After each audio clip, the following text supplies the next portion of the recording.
तरच तुम्ही या सिस्टीमने शिकू शकता. आणि नसतील तर ती घ्या आणि लवकरात लवकर आमच्या या प्रवासात या.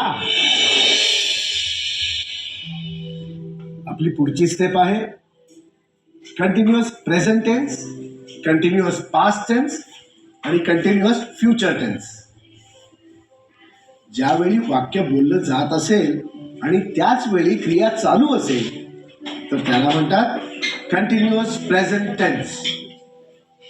जसं ट्रेन येत आहे, मी विचार करीत आहे, आपण खोटं बोलत आहात वगैरे. जी क्रिया मागील काळात होत होती त्याला म्हणतात कंटिन्युअस पास्ट टेन्स. जसं मी झोपलो होतो, आम्ही मॅच पाहत होतो, माझा भाऊ मुंबईला जात होता वगैरे. आणि जी क्रिया भविष्यात होत राहील त्याला म्हणतात कंटिन्युअस फ्युचर टेन्स. जसे मी पुढील आठवड्यात सिंगापूरला जात असेन, मी 1 वर्षानंतर भारताकडून क्रिकेट मॅच खेळत असेन. मित्रांनो, ज्या प्रकारे आपण simple present tense, simple past tense आणि सिंपल फ्युचर टेन्सची वाक्य ओळखतो त्याच प्रकारे आपल्याला continuous present tense, continuous past tense आणि कंटिन्युअस फ्युचर टेन्सची वाक्य ओळखायची आहे.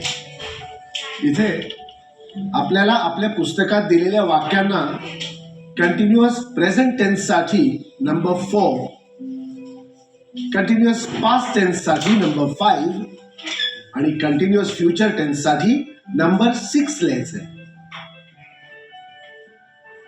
या एक्सरसाइजसाठी तुम्हाला मिळणार आहेत 5 मिनिटं आणि तुमची वेळ सुरू होते आता. सेंटेन्स नंबर 2 साठी येईल नंबर 5. सेंटेन्स नंबर 3 साठी येईल नंबर 5 अगेन. सेंटेन्स नंबर 4 साठी येईल नंबर 4. सेंटेन्स नंबर 5 साठी येईल नंबर 5. सेंटेन्स नंबर 6 साठी येईल नंबर 4. सेंटेन्स नंबर 7 साठी येईल नंबर 4. सेंटेन्स नंबर 8 साठी येईल नंबर 6. आपला 7वा टेन्स आहे perfect present tense. Perfect present tense आहे नंबर 10. Sentence number 2, number 11.